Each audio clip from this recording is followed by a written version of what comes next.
ইনশাল্লাহ জিতবে, প্রত্যাশা হলো জেতাটাই।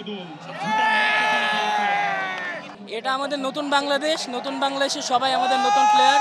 ইনশাল্লাহ হামজা তার আগের ম্যাচে তার পলক দেখিয়েছে।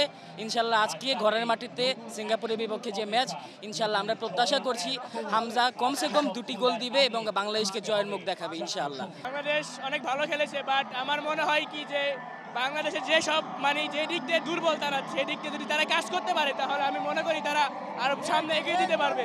কারণ তারা যে ডি বক্সের ভিতর দিয়ে কর্নারগুলো মিস করেছে, অনেকটি কর্নার পাইছে, কর্নারগুলো যদি সঠিক করতে পারে তাহলে বাংলাদেশ ইনশাল্লাহ আগামীকাল আরো ভালো খেলতে পারবে এবং ভুটানকে আরো ভালো দেশের সাথে জিততে পারবে।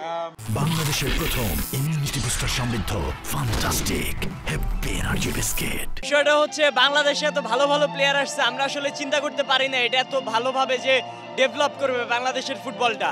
বাংলাদেশে এমনও ছেলে আছে যারা সুযোগ সুবিধা পায় না, কিন্তু এদেরকে দেখে সবাই অনুপ্রেরণা পাচ্ছে। আমরা চেষ্টা করি যে আরো ভালো টিম করে তোলার এবং ইন্টারন্যাশনাল বিশ্বকাপে খেলার সুযোগ করে দেওয়ার অবস্থা হোক। আপনারা বিগত দিনে বাংলাদেশের যেরকম খেলা দেখছেন, আমরা ভুটানের সাথে দেখেছি যে বাংলাদেশ কি সুন্দর খেলেছে।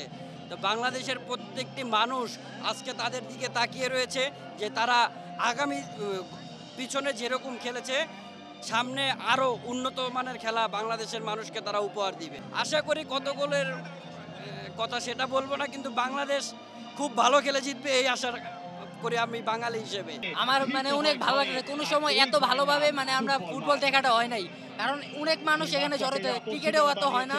আমরা চাই এটা আরো আগে যাক বাংলাদেশ টিম, আমরা তার সাপোর্টে থাকি সব সময়, কিন্তু আমরা সাপোর্টের সাথে থাকতে চাইতেছি বাংলাদেশের সাথে। অনেক ভালো লাগতেছে, ইনশাল্লাহ জিতবে।